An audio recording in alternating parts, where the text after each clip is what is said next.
Dear Patriots, before the news starts, please subscribe to our patriotic channel by clicking the subscribe button. Give us a thumbs up to this video. Don't forget to leave your opinion below in the comments section.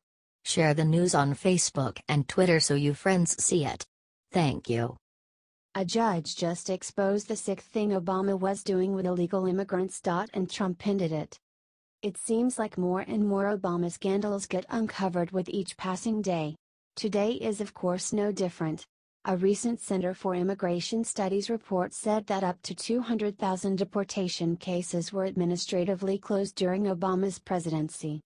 When the cases were administratively closed, the illegal immigrants were essentially free to roam, sometimes indefinitely, with little to no follow-up. These cases and about 600,000 known others are still technically awaiting trial. Immigration Judge Andrew Arthur, who authored the report, said of the huge figure, "My back-of-the-envelope calculations suggest at least 100,000 more are possible, for 200,000 on top of the 600,000 we currently have." President Trump has taken action to end administratively closing cases, and has moved to reschedule cases that were previously closed.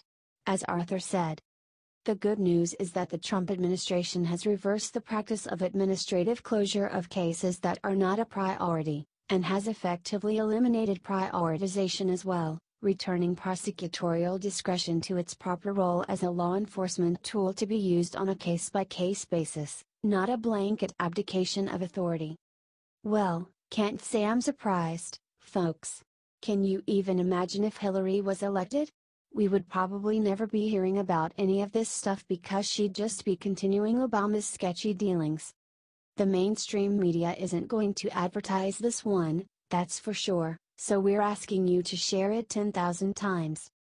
H.T. Washington Examiner.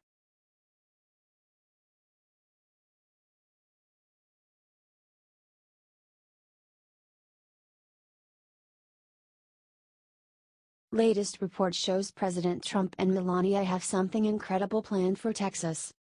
President Trump will visit Texas Tuesday to evaluate the federal government's response to the Hurricane Harvey disaster that has caused significant flooding in the state. Vice President Mike Pence said in a radio interview on Monday that President Trump, Melania, and cabinet officials would go on the trip. The president has been monitoring the situation closely from the White House and Camp David, and vowed to visit the state at an appropriate time, when he would not be a distraction. The president has also been providing encouragement and praise for the people in Texas weathering the storm.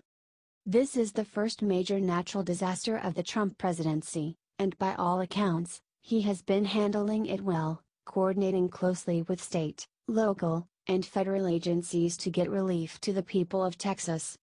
Texas Governor Greg Abbott praised the president's vigilance during the disaster. "I've got to tell you, I give FEMA a grade of A+, all the way from the president down," Abbott said. "I've spoken to the president several times, to his cabinet members, such as Secretary of Homeland Security, such as the administrator of FEMA, such as Tom Price, the Secretary of Health and Human Services." As an entrepreneur and CEO, Trump was used to going out into his building sites, inspecting the work, and making sure things were running smoothly on the ground. Now he gets to put those skills to the ultimate test, ensuring the health and safety of the American people. HDCBS.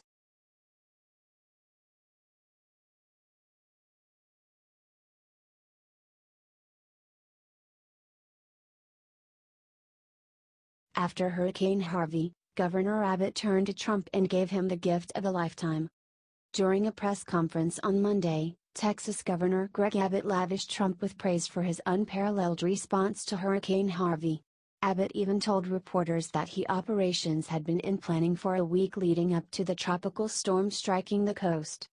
According to the Washington Free Beacon, here is what Abbott said about working with Trump.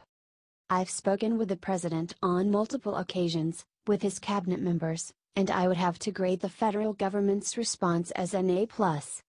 Abbott then said that he has been in contact with Secretary of Health and Human Services Tom Price and Secretary of Homeland Security Elaine Duke and FEMA Administrator Brock Long. This is, if not the largest, It has to be categorized as one of the largest disasters America has ever faced, Abbott said. And to see the swift response from the federal government is pretty much unparalleled. Houston is in bad shape. It's only getting worse.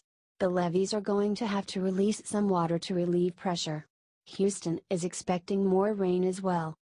Share this if you are glad that we have President Trump leading this country. It's way better than Hillary or Obama would have been.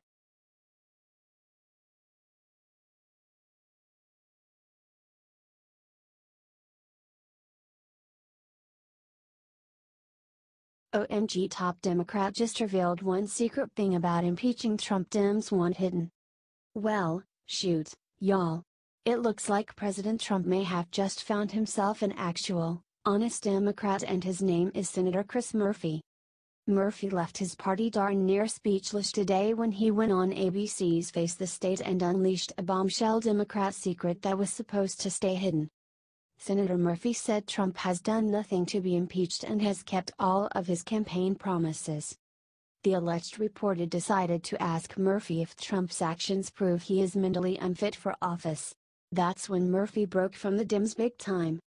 He did win the Electoral College despite this bizarre behavior as a candidate, so you can't impeach somebody for doing what they said they were going to do as a candidate.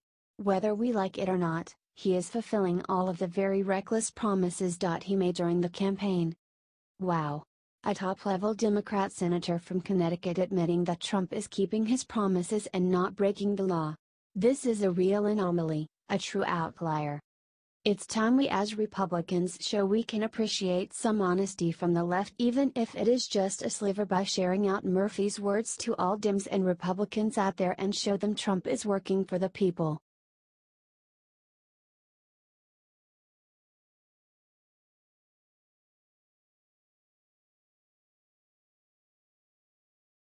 Top Republican just gave Trump genius plan to stop Mueller dead in his tracks. Donald Trump just got a huge hand from one of the last people anyone would have guessed. Rep. Ron DeSantis just proposed a new amendment that will beat the DM's Russia probing for good. The amendment would force Mueller to conclude his investigation within 180 days. DeSantis's amendment would also stop Mueller from probing anything that occurred before June 2015, when Donald Trump announced that he was running. This makes perfect sense since this is the moment Trump's case technically started. The new amendment will be considered along with the congressional spending package for next year.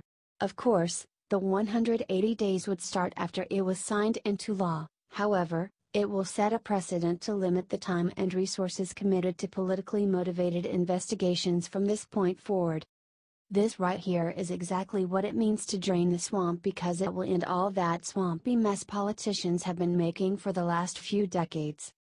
Let's help make Rep. Ron DeSantis's new dream amendment come true by sharing this out so the congressmen see where we the people stand.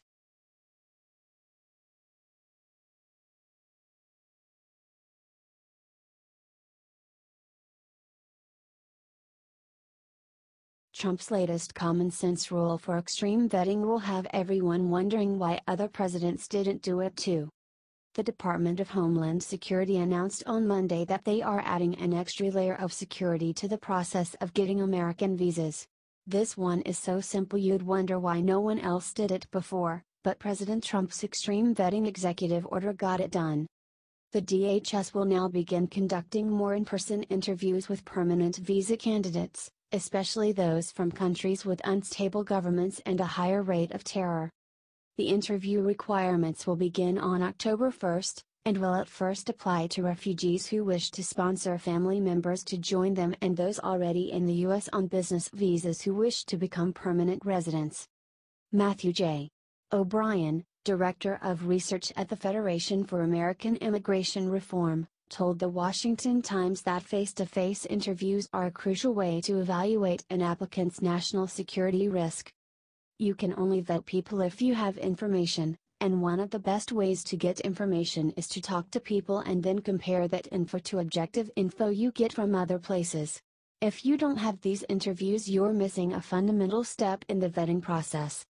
According to O'Brien, more face-to-face interviews were the norm for American immigration decades ago, but these were phased out when the government decided there wasn't a compelling fraud or security risk. Today, things are different, and President Trump recognizes that.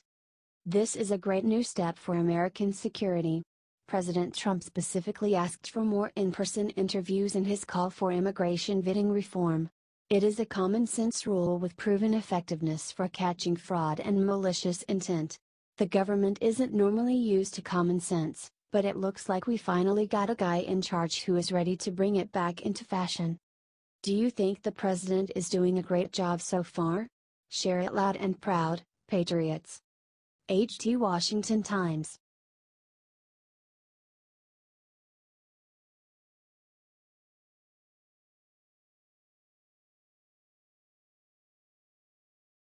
He's back right after Trump's pardon. Arpaio just revealed DM's darkest secret. It's been only several days since Trump issued a pardon for Joe Arpaio of Arizona and commuted his sentence of 6 months in prison. That being said, Arpaio is back and now he is telling his own story. Arpaio chose the Associated Press for his first interview to reveal the one thing he has wanted to say since this whole thing started. Sheriff Joe said all the charges against him were false and made for political reasons. Sheriff Joe called the Associated Press and told them of the lawsuits against him. Why are they speaking out right now? I've been sheriff for 24 years. Are they coming out against me because of a biased judge? The point the former sheriff was trying to make was that the cases against him alleged the crimes date back decades, however, they were just filed in the last few years. Arpaio also told the AP, "It's all documented, the bias and everything else." At this point, Joe Arpaio is a retired former sheriff guilty of no crimes. It's up to the people to decide now if he did or did not break the law while trying to protect it. Regardless of our own opinion, we got to share this out so everyone can decide for themselves.